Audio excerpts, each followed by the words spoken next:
Welcome to the Taylor Made Tasty podcast. I'm Taylor, retired serial quitter turned goal boss coach, speaker, and consultant. I believe a beautiful life starts with a beautiful mindset. Join me as we amplify confidence, resilience, and actionable tools on the road to quit quitting on you and your vision. You are worthy of your goals, so let's go get there.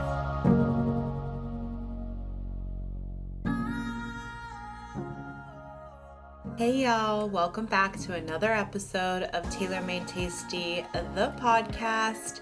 In this episode, I want to discuss the concept of pausing, how doing less can actually accomplish more, how giving 100% effort 100% of the time causes us to fall directly into 0% versus if we were to give a lower percentage of effort more consistently. My hope is to dissect this concept with a digestible, short podcast that you can walk away from and implement in your life. In all of my coaching, from my monthly membership to my one-on-one clients, I preach and teach this concept of 70% effort when it comes to our goals. We are so quick to go from 0 to 100. Perfectionism comes in, and the all or nothing mentality is so ingrained in our mindset. If I can't do it all perfect, and do it all right now, then I will do nothing. What I like to say is 70% will still get you to your goals, and I also believe that you don't have to sacrifice the gift of time. That it won't necessarily take you longer, even though you're giving quote unquote less effort. So for example, let's say you decide to start a wellness journey and you decide that you're gonna track within whatever program you are working every single day. So I would first want to know where you're starting from. Do you track now? How many days have you tracked in the last month? I would formulate a plan that looks like 70% effort, depending on those answers. Where the typical person, and I get it, we're all human. It's crazy how alike we are, yet so different. The typical person wants to go all in. 100% of the days for that month, right? You just want to do it all 30. And what tends to happen is it becomes overwhelming. We get stressed. A hurdle comes up. Just normal life makes it hard. Whatever it is. And you dial it back, but instead of dialing it back a little bit, we tend to go from 100 to 0. And the quitting takes over, right? Let's say in a 30-day month, 70% of that is 21 days. Doesn't it just feel and sound so much more doable to set a goal for 21 days versus being 100% for 30 days straight? The curse of the all or nothing mentality tells us that 21 days isn't good enough and that we need to be doing more and we need to be better. Where 21 days of effort per month towards any goal is incredible. And we need to take ownership of that. The all or nothing demands what I like to call a high functioning frequency, aka a full battery at all times. And you can sustain 100%, sure, we've done it, but for how long? And when we sustain that 100% for so long, we tend to quickly shift from 100 to 10, 100 to 5, 100 to 0, instead of cooling down slowly. That is where the power of the 70% effort lives. And I was reminded of this week, how applicable this concept is to all aspects of life. I'm a new runner with a massive, scary goal of running a marathon. I've completed a training plan that got me to a 5K and have completed about 5 weeks of a 10K training program. Last week, I ran 4.5 miles in just over an hour, and I was definitely running at a 98% effort the entire time. It was awesome. I felt great in the moment. I'm still super proud of that run. However, immediately following, I was done. Every single part of my body ached, my shins, you have these muscles and little tiny bones in your feet that you don't even know are gonna hurt, all the way up to my neck muscles. I was like, wait, what? How?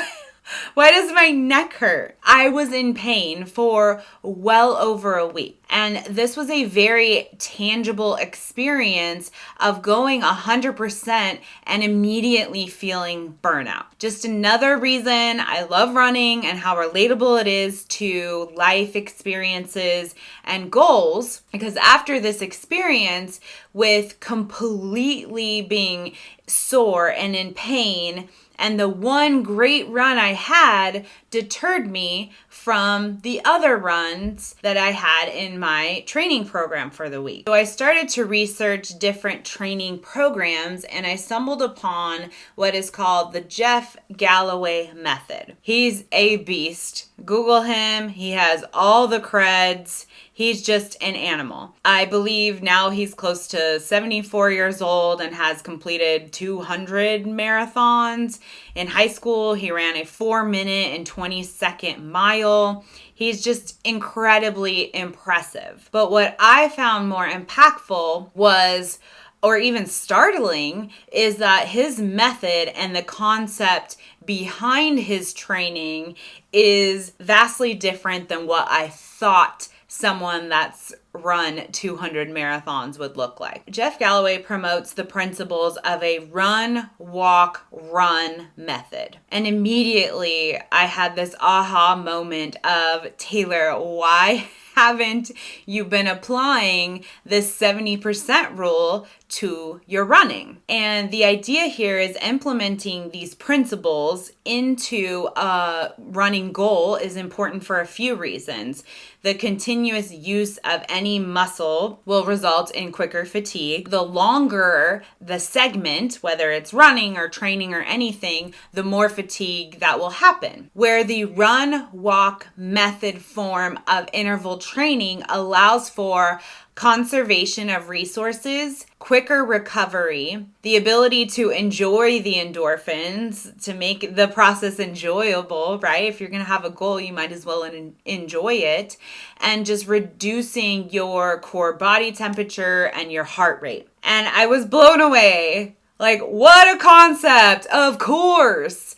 So how this works is, depending on your current mile pace, your intervals are determined. However, you will not find one plan that is going 100% at all times, which is the piece that I love about it. Even if you can run a sub 10-minute mile, JG, my new BFF JG, he still wants you to run for 2 minutes at a time and walk for 30 seconds. And that's when it hit me. Just like running, life needs intervals too. Boo boo! Life needs intervals too. We will have peaks and we will have valleys. Our goal is to be on the flat road for 70% of the time towards our goal. This concept is completely relatable to the idea of work smarter, not harder. Let's take our wellness journey example. What does working smarter, not harder look like?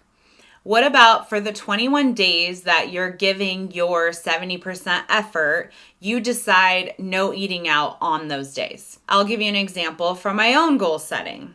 From Friday night to Sunday night, there is the potential of 7 meals. My 70% effort for the weekends on my wellness journey is that 5 out of 7 of those weekend meals must be enjoyed at home. The other 2 can be takeout, fast food, or a restaurant, but the other 5 must be homemade meals. Another example of 70% with the same wellness goal is automating your meals. Can you list out 5 breakfast options that fit your wellness plan? Can you list out 5 lunch options that fit your wellness plan? Now plug those into your month. For the first 2 weeks of the month, can you enjoy a breakfast sandwich?